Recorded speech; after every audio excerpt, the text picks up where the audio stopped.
Hi everyone, this video lecture is about fieldwork, research methods, and research ethics. So if in the last video lecture we were really talking about what cultural anthropology is, in this video lecture I really want to talk about how cultural anthropologists do the work that they do. That is, what are the techniques that cultural anthropologists use to collect and present information about the subjects that we study. So that's what we're going to be talking about right now. So the readings you've done have already used this word fieldwork to describe the primary approach to collecting data that cultural anthropologists use. And what's distinctive about the fieldwork that cultural anthropologists do is that we locate ourselves in a community that we want to learn about. So unlike other social sciences that might, for example, invite people into a lab space, anthropologists go to where people actually live their everyday lives and spend often extended time in that world, in that cultural space, learning how people do things and hearing about their everyday lives. Our field sites then are communities where people live. They may be rural or urban. They may be in the U.S. or somewhere else. Historically, anthropologists worked outside of the U.S. and Europe, in non-Western cultural worlds. But in fact, in sort of today's anthropology, you can find cultural anthropologists working everywhere in the world, including right here in Chicago, for example. In those field sites, right, in the course of fieldwork, anthropologists employ ethnographic methods. What that means is really trying to understand everyday life from the perspective of the people who live it. Participating in what people do, having ongoing conversations with people about how they view their worlds, how they understand the everyday practices that they engage in. And what that means is employing sort of two kinds of perspectives, or trying to understand two kinds of perspectives. And these are terms that show up in your readings as well. An emic and an etic perspective. What we mean by emic and etic is roughly a sort of insider perspective and an outsider perspective. It's more complicated than that makes it sound, but the idea is the emic perspective or insider perspective that the anthropologist wants to try to understand is how people living in a particular cultural world understand that world themselves, right? So what is sort of the local view of how things work, what makes things meaningful, why people do the things that they do. Anthropologists are sometimes already insiders, so to speak, right? So, for example, some anthropologists are studying in a community that they themselves are from. But more commonly, anthropologists did not grow up in the cultural world that they're interested in learning about. So they are bringing to that world more of an etic or outsider perspective. So the idea with cultural anthropological fieldwork is to sort of bring both of those perspectives into play, trying to understand everyday life from the perspective of the people who live it, right, the people who live in that space, while also trying to understand that cultural world from a sort of anthropological viewpoint, in a comparative way, in the broader scheme of human culture everywhere. And it's that duality, that sort of insider and outsider duality, that I think makes the research that anthropologists do particularly rich. The other key term that I'll bring in here is holism. So anthropologists typically focus on one aspect or a narrower sort of range of issues in the field sites where they work, right? So an anthropologist is not going to go to a community and just study sort of everything. So, for example, some anthropologists focus on religion, others focus on the economy or work, others focus on politics and power, right? But even as anthropologists will focus on a particular issue, we bring to that study an approach of holism, which means understanding that all of those things are connected. So wanting to take that topic and put it in context. and have a sort of well-rounded, multi-perspective view of life in that community. So if you're interested in studying politics and power, that doesn't mean you're only going to spend time around community leaders, right? Because you're going to understand that politics and power are connected to all kinds of other things. So that approach of holism is also really important to the work that anthropologists do. You've learned about the work of a particular pioneering cultural anthropologist, Margaret Mead, who's pictured here on the left-hand corner, lower left-hand corner of this slide. The film The Anthropologist that you're reading in this unit is partly about her work. And Margaret Mead's work in Samoa is an example of that sort of classic cultural anthropology fieldwork, where she embedded herself in a community outside of the U.S. and sort of tried to learn from people there about everyday life. But again, anthropologists today are not limited to just that kind of non-Western rural field site. So the book cover on the right then is an example of anthropologists working on life in the contemporary United States and in cities. So again, the full range of cultural worlds is included in the spaces that anthropologists work. Okay, so let's get a little bit more specific then about what anthropologists actually do from day to day during the time that they are doing field work in a particular cultural world or community. So anthropologists are social scientists, so we're interested in understanding how humans live in groups, but we're also employing qualitative methods. So unlike some other social sciences that lean heavily, for example, on statistical approaches, anthropologists are more interested in talking to people and observing everyday life and collecting the narratives or stories that derive from those kinds of interactions, okay?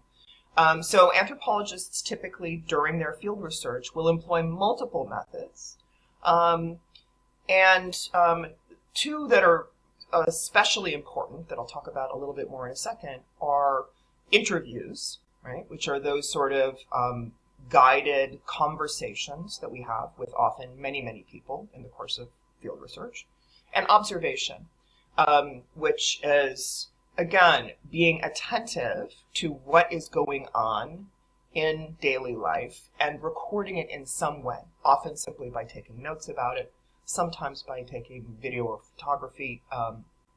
But interviewing and observation are cornerstones of that ethnographic field research that anthropologists engage in.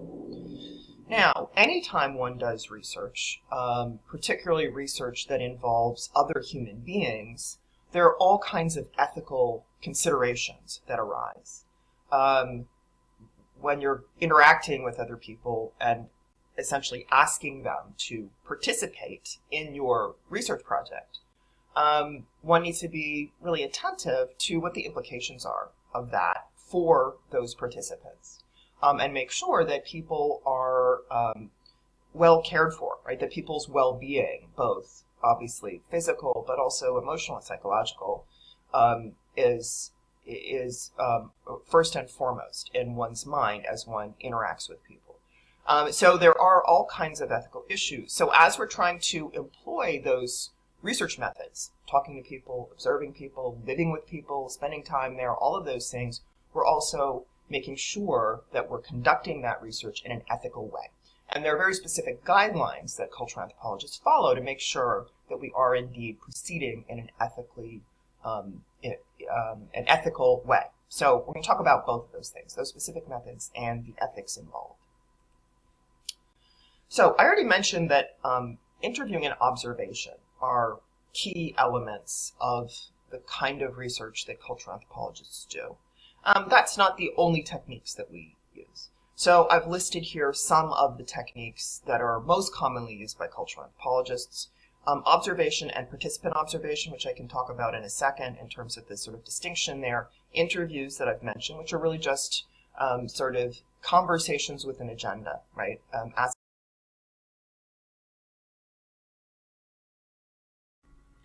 Surveys are similar in certain ways to interviews. It's also about asking people questions and then analyzing their responses. But surveys are typically more regimented than interviews. Often they take the form of something that people fill out, either a paper version or an online version, and therefore they're more consistent from one to the next. But it's a similar technique to interviews. Anthropologists are often really interested in the history of the place that they are doing their field research. So document analysis is often something that we engage in as well. For example, visiting historical archives and looking at sort of what was going on in that place in the past. Mapping is another technique. Anthropologists, again, are all about sort of the context of what they're studying.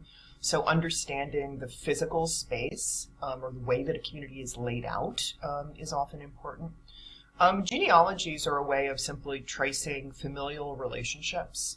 The ways that people are related to one another often are important at multiple levels, not only for understanding the subject of family, but also for understanding how power is organized, how gender roles play out, etc. So again, figuring out family trees is another technique that we use.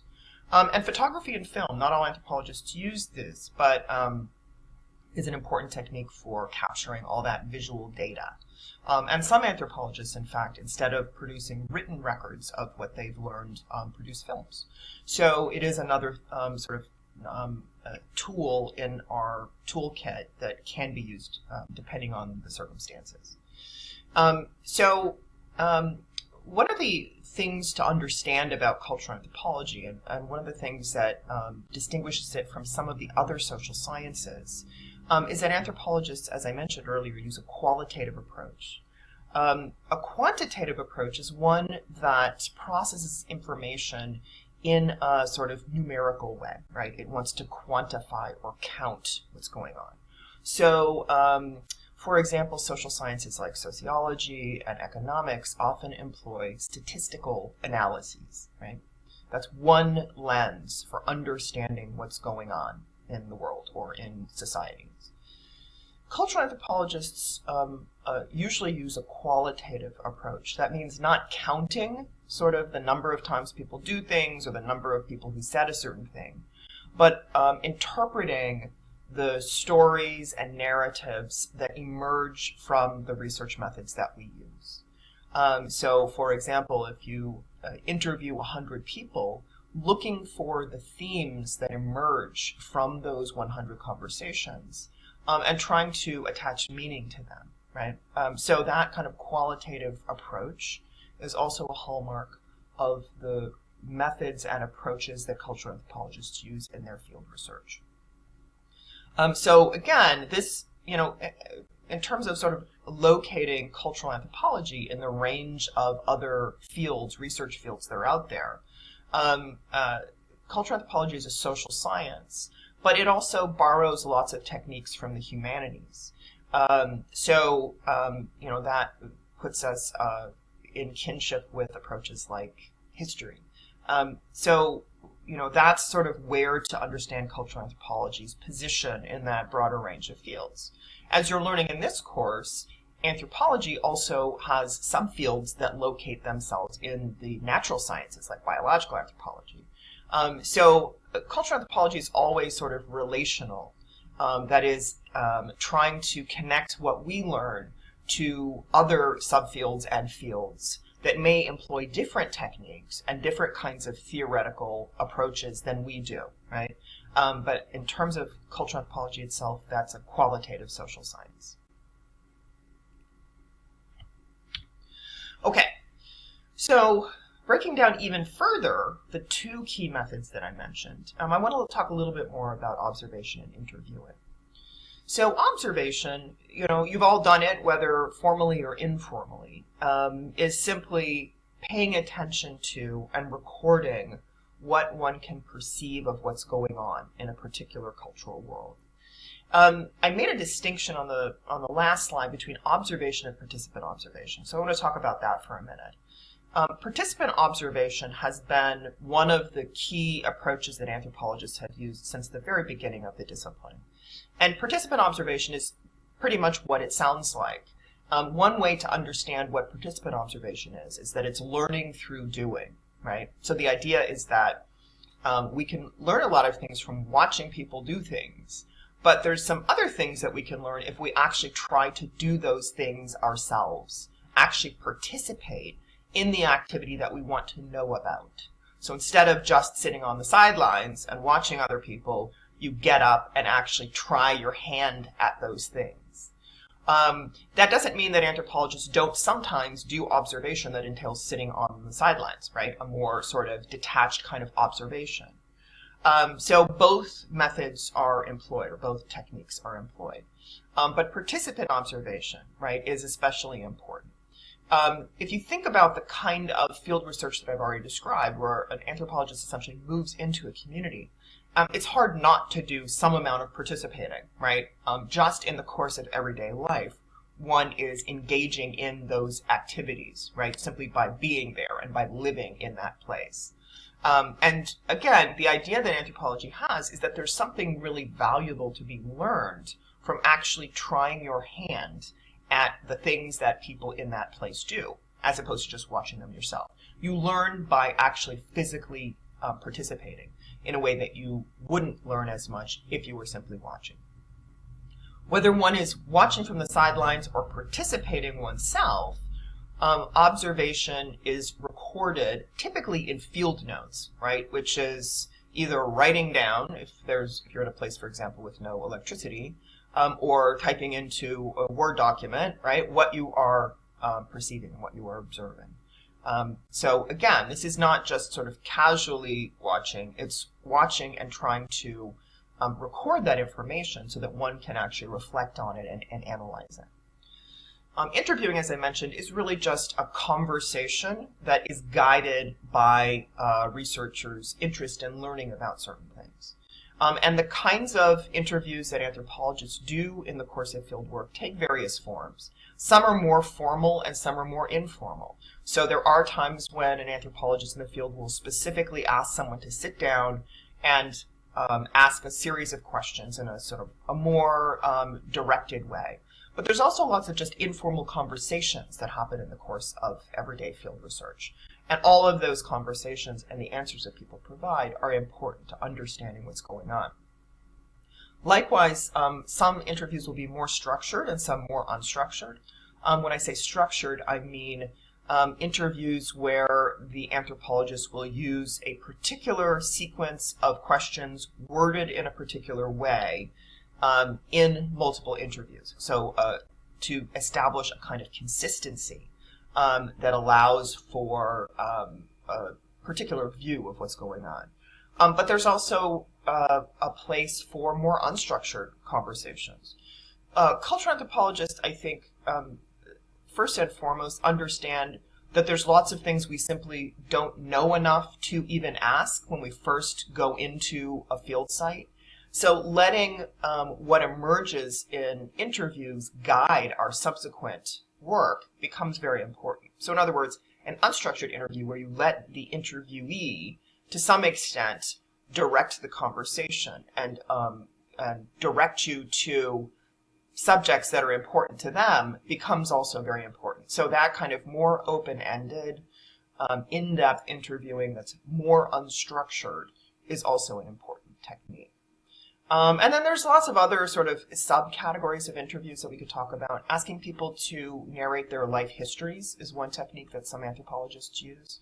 You can learn a lot by sort of eliciting a biographical narrative from people. We already mentioned genealogies. That can be a part of the interviewing process as well. Simply asking people to tell you sort of who they're related to and in what ways can be, again, a really interesting way to understand how a community is organized. Okay, so I mentioned earlier that anytime we're engaging with other people, there's all kinds of ethical issues that we need to attend to. Working with what in research is sometimes called human subjects, meaning simply other human beings, right, who we're going to be interacting with, asking questions of, observing, etc., demands that we are really clear on our ethical responsibilities. And anthropologists, like all other researchers, have a very sort of particular sense of what is ethically appropriate and ethically inappropriate behavior in field research. So just to sort of give you a sense of that, I thought I'd tell you a little bit about how one of the major organizations within anthropology, which is the American Anthropological Association, it's the major professional organization for anthropologists in the United States, how that organization approaches research ethics. So the AAA, like professional organizations for all the other fields out there, has a sort of set of guidelines for ethics that it maintains and revises. So the statement on ethics from the AAA is a good place to start in understanding what the ethical obligations are of cultural anthropologists in the field. So I'm going to share some of those items with you. So these are sort of 7 principles that the AAA puts forward as central to what it means to do ethical cultural anthropology research. So the first is do no harm, right? Which seems like it should go without saying, but again, understanding that when we introduce ourselves into a community or working with other human beings, that there are implications to what we do, that we have an effect on the people around us. So always understanding that first and foremost, we need to protect the well-being of those people and make sure that our behavior and our presence is not in any way causing harm or potential harm to the people around us. For number 2, which is, I think, related to that idea of making sure that we are in no way sort of engaging in behavior that could potentially be harmful, is being completely open and honest about who we are and what we're doing. So, for example, cultural anthropologists would never do sort of undercover research, right, where we pretend to be somebody other than who we are to get people to talk about things that they might not otherwise want to talk about. It's crucial that anthropologists from the very beginning say, hello, this is my name, this is the institution I'm from, I'm an anthropologist, I'm doing research, right? And here are the things I'm going to do with that research, right? Like I planned to collect information and I want to publish a book about it. People have the right to understand who you are because it's only if they know who you are that they can make a decision about whether they want to participate in the research or not. Likewise, having been honest about what we're doing, then there's an obligation to obtain informed consent. Informed consent is a concept that I'm sure you're familiar with. If you even go to a doctor's office, often you need to sign an informed consent form. And it's just what it sounds like. That is that, first of all, people need to be informed about what you're doing, right, and what their participation entails. And then once they know that, once they have that information, they need to actively consent to it or not, right? So anthropologists, again, engaging with people in the field, if we decide, for example, we want to invite somebody for an interview, there's an informed consent process that happens before we start that conversation where we say, and it's often very, very specific, where there's either some kind of form that somebody needs to read and sign, or you read a statement about informed consent and ask that person whether they're willing to participate. Where, again, you're clear about, here's who I am, here's why I'm doing this, here's how long this will take, here's whether there's any risk to you, etc. So that, again, people have the information they need so that they can make that decision, and then they make it, right? It's not just implied that people are willing to consent. They say, yes, we can do the interview, or no, I'd rather not, right? Number 4, I think, speaks to just how complicated research ethics are, that there are often conflicting or competing ethical obligations, right?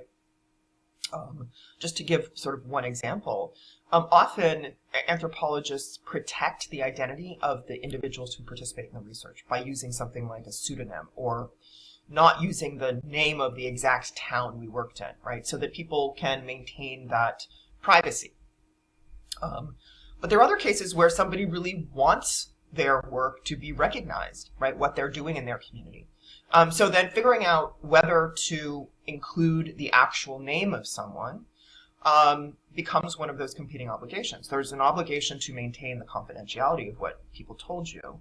There's also an obligation to recognize people and their work in the world. So there's always going to be complexity to making decisions about research ethics. It's not a cut and dried or one-size-fits-all sort of phenomenon. Number 5 is making the results of research accessible.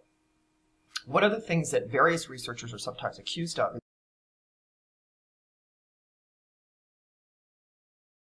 elsewhere and not ever coming back to the community with the results or that publication. So making results accessible is another sort of ethical obligation that anthropologists have. There's also an obligation to protect the records that derive from that study.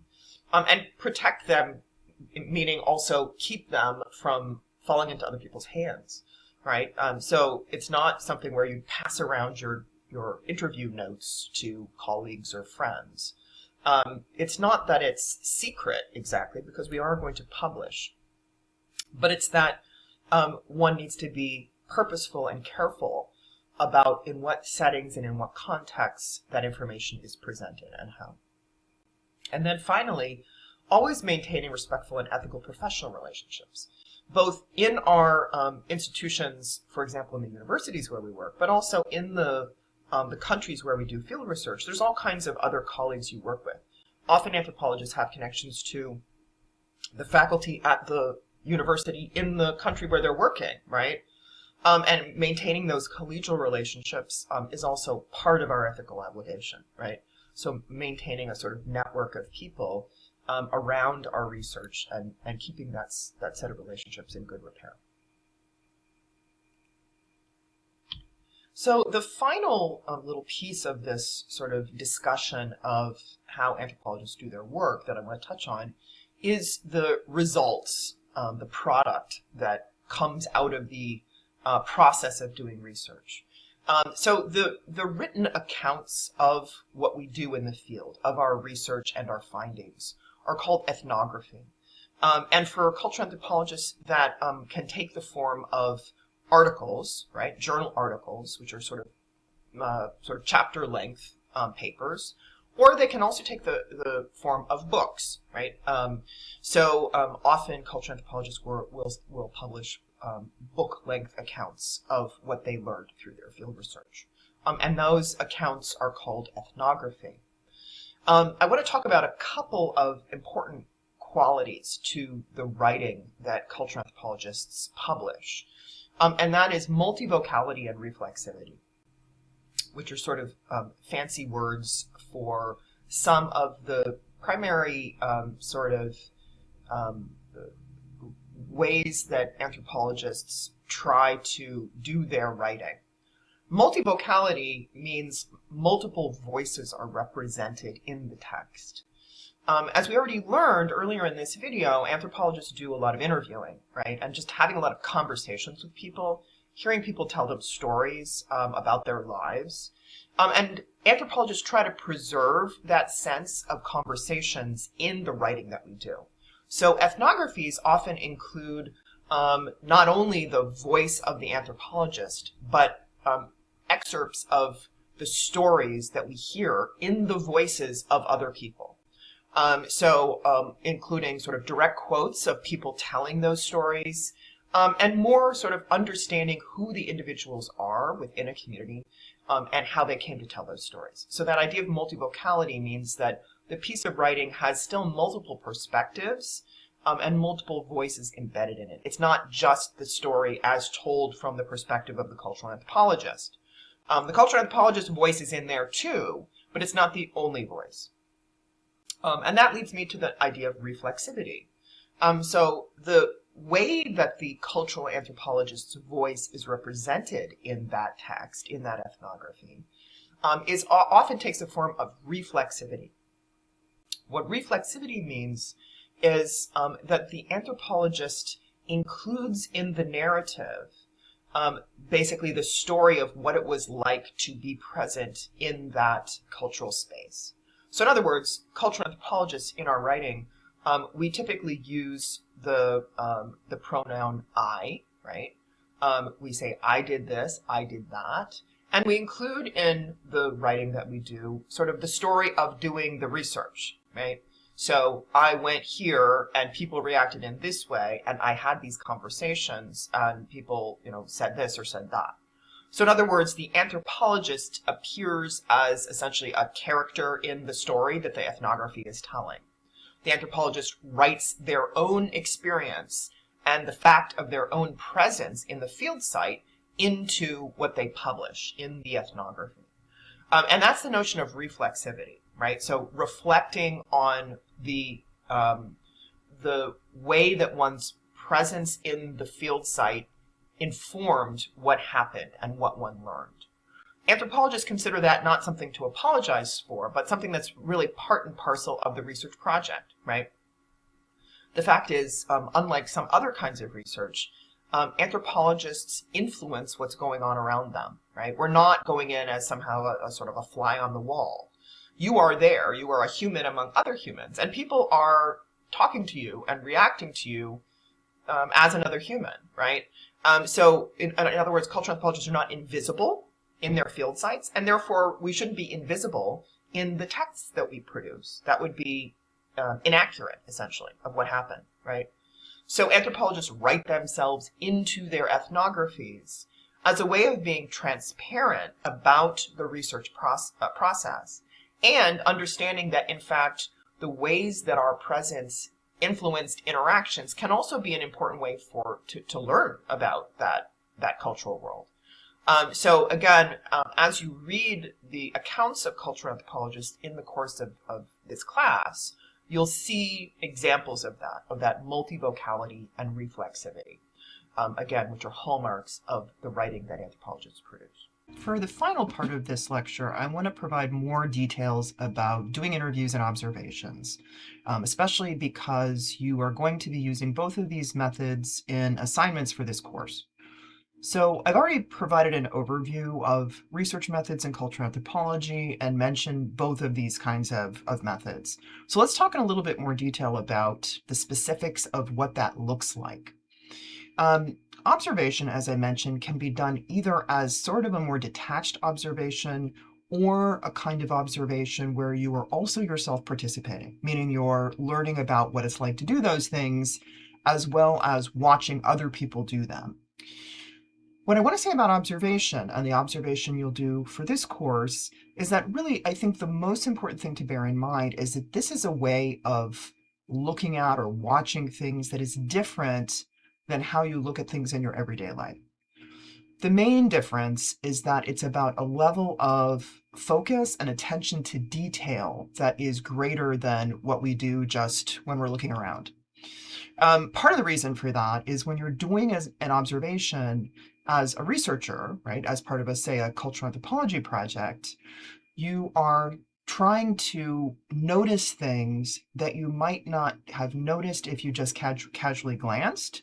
And you're also trying to make sure that you capture the details of what you're seeing so that you can refer to them later, right? So one of the things to bear in mind when we think about doing these kinds of research methods is it's not just what you're doing in that moment, it's also that you're collecting information that you want to record in some way so that you can make use of it later when you are, for example, writing a paper, right? Doing an analysis, whatever it might be.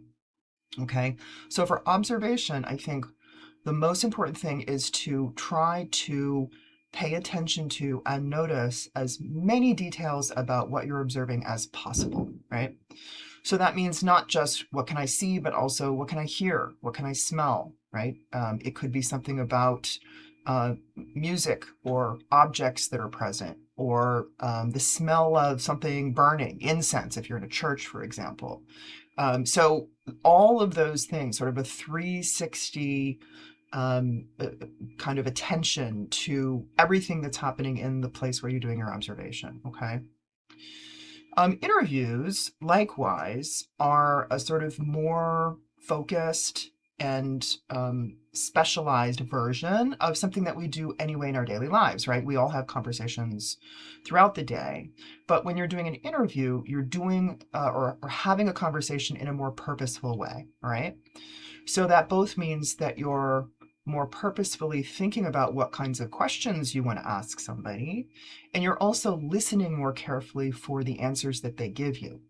And then as well, as I mentioned for observation, you're also figuring out how to capture that information so you can use it later, okay? All right, so let's talk a little bit more then, particularly about different kinds of interviews, and then also different kinds of interview questions, right? It's one thing to say, do an interview, but what exactly are you going to ask people? How are you going to figure out what kinds of questions would make sense? Hopefully this discussion that I'm going to engage in now will give you some ideas about that. So first, let's start with two different kinds of interviews, structured and unstructured. For this course, the only kind of interview you're going to need to really know about and use is an unstructured interview. But I want to talk about both of them because I think comparing them will give you a better understanding of what an unstructured interview is. So whether you're doing a structured or an unstructured interview, you sort of start in the same place. That is, you have a subject that you want to ask people questions about. You identify someone you think would know something about your subject and therefore would make a good person to ask. And then you compose a list of questions that you are hoping will elicit interesting information that will help illuminate the subject that you're working on, okay? Now, if you are then doing that interview in a structured way, you will go into the interview with your list of questions, and you will, as much as possible, stick to that script. The idea with a structured interview is that you're trying to be consistent across multiple interviews. So in other words, you want to ask the same questions in the same order, mostly in the same way, of every single person that you ask. The reason for doing that is for structured interviews is to try to maintain that consistency so you can see patterns more clearly, right? If you ask 10 people the exact same questions in the exact same way, and 3 out of the 10 say one thing and 7 out of the 10 say something else, then you can start to develop what could ultimately, if you interview enough people, be a sort of statistical analysis of patterns of responses, right? If you ask all the questions differently or in a different order, then basically your interviews aren't really comparable to one another, right? So for a structured interview, you're going to maintain the same sort of protocol for all of your interviews. In this class, we're much more interested in unstructured interviews. So an unstructured interview, again, starts in basically the same way. You've identified a subject, you've identified someone to talk to, you've written your questions.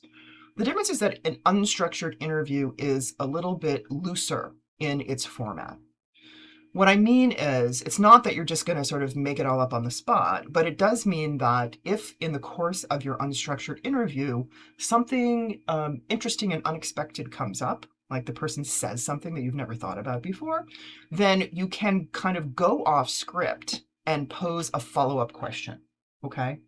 So part of the idea with an unstructured interview is that to some extent you're going to follow the lead of the interviewee, right? If the person you're interviewing says something that you want to know more about, you can sort of go away from your list of questions to ask that question. Ideally, you'll come back to your list of questions because you still want to make it through all the questions that you came up with, right? But it gives you some flexibility. Because of that, unstructured interviews are not necessarily all the same as one another, right? Like within a project, each unstructured interview may be a bit different. So your point is not to compare them and try to decide what percentage of people said this or what percentage of people said that. Unstructured interviews are going to allow you to go more deeply into the material, but it does mean that because of that, each one might be unique, right? So that's an unstructured interview. And again, in this course, the only kind of interview that you will be working with is an unstructured interview, okay? Now, let's kind of back up a sec and think about, well, what are those questions that you're going to ask that person, right? I said, like, find a subject, find a person, write the questions, ask the questions. But obviously it's more complicated than that. So what I've got here are 5 examples of kinds of questions, categories of questions, all right?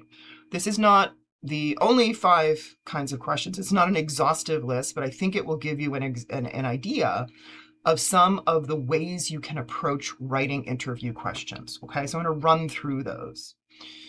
So number one is what I'm calling a tour question.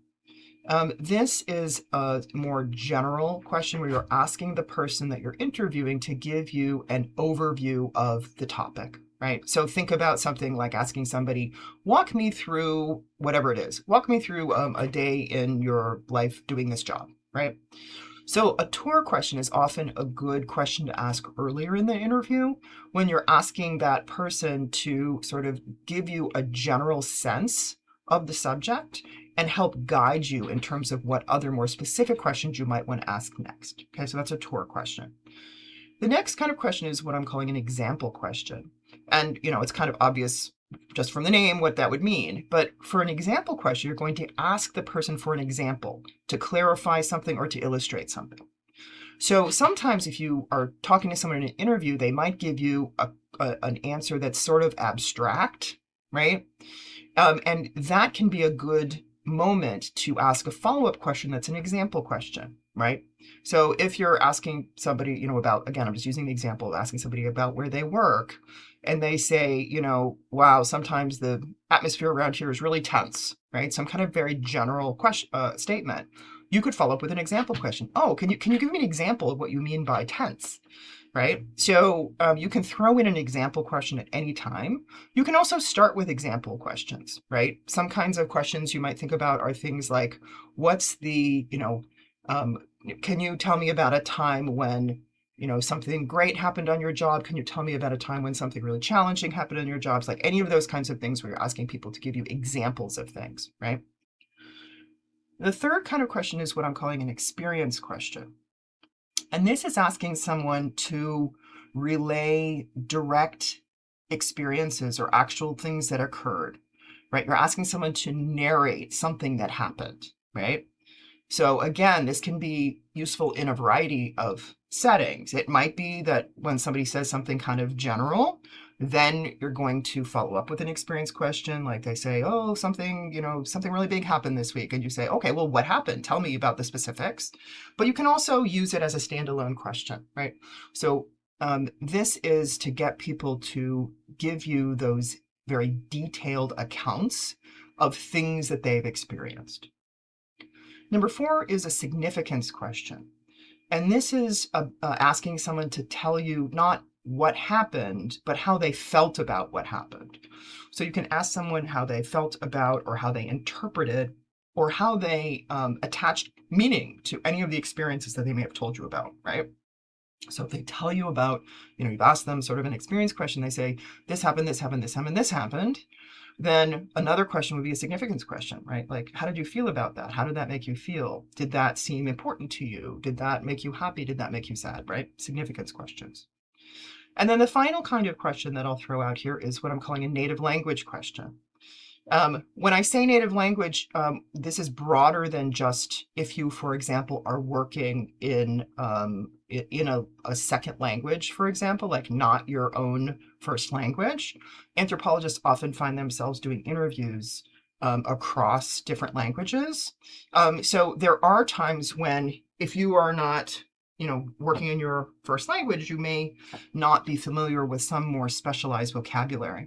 And that would be a time to ask a native language question, right? Like if somebody's using a particular vocabulary word in a way that you're not familiar with, or it seems to have a more specific connotation than what you generally know that word to mean, that would be a time to ask them, right? Like, tell me more. You're using this word to describe this thing. Can you tell me what that word means more specifically, right? However, I want to extend the idea of the native language question to also be useful even if you and your interviewee are both speaking in your first languages. So in other words, even if you are fully fluent in the language, certain subcultures or certain specialized kinds of work or certain religious communities may have specialized vocabulary that they use to talk about the stuff they do, right? That if you're not a member of that sub-community or that subculture, you may not know that vocabulary. So I think anytime somebody's talking to you in an interview and they're using specific terms or jargon, and you're not fully clear on what it means, it's a good opportunity just to sort of ask a follow-up, right? For asking the person for an explanation or clarification of a particular word or phrase or concept. If there's key concepts that guide how people in a particular community do things, it can be really valuable to ask somebody to sort of unpack what a term means, right? So that's another one where, depending on what you hear from your interviewee, it might be relevant to follow up with a native language question. Okay, so we've talked a little bit about observation, we've talked a little bit about interviews, and then I want to sort of end on something I mentioned in the beginning, which is for any of these kinds of research activities, it's important what you do in the moment, but it's just as important how you collect or record that information so that you can sort of keep it and use it later, right? So I'm going to suggest a couple things about how to collect information from observations and interviews, right? And again, these are also going to be important for assignments you're going to do in this course. For observations, there is a couple key ways. One is field notes and the other is photos. Field notes is a really common technique that cultural anthropologists use to record what they're experiencing. And it's really simple, right? For a lot of anthropologists, particularly, those of us who have worked in places where, for example, there's no electricity, so you're not working on a computer, really, or a phone for the most part, then it's literally having a little notebook with you basically at all times. And as you are going through your day and seeing things and experiencing things, you are jotting down notes of what you're seeing and hearing and experiencing, right? Field notes. So it obviously, if you're working on something like this in Chicago and you have a phone on you or a laptop or a tablet or whatever, it can also be notes that are typed into a device, right? The idea with field notes is that you're taking notes in real time while you're experiencing something.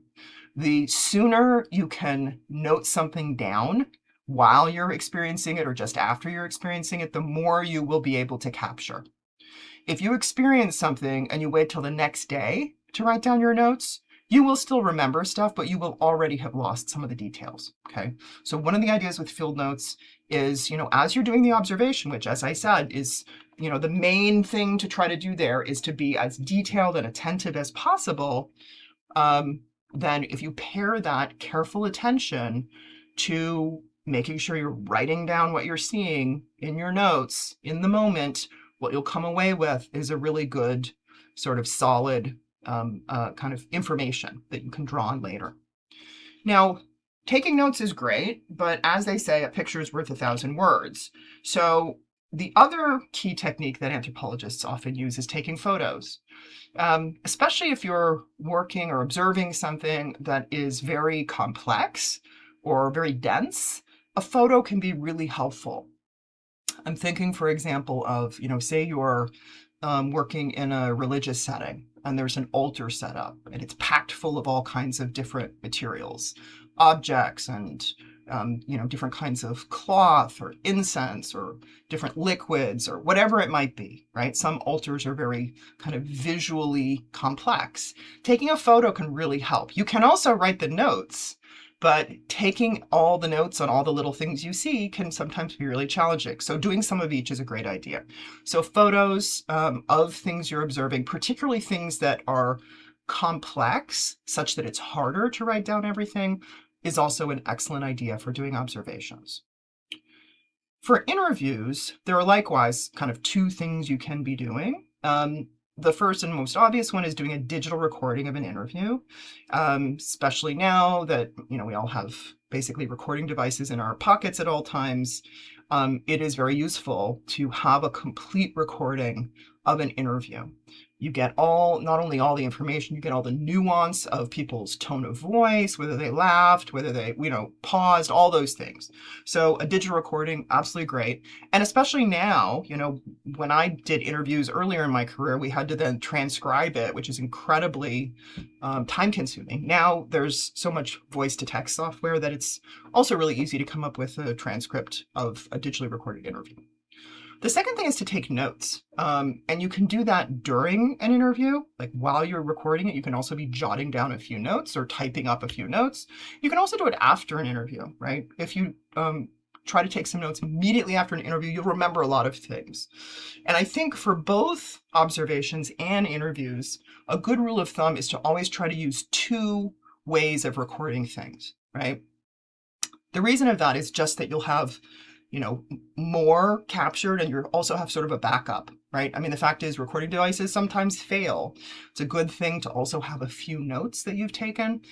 Taking notes alongside a digital recording of an interview also allows you to know sort of where in the recording are the most important moments, right? If you just record, you have an hour-long interview, say, well, the only way to get back into that is to listen to the whole hour-long thing. If you have notes, you know, okay, about halfway through is where it really gets interesting, right?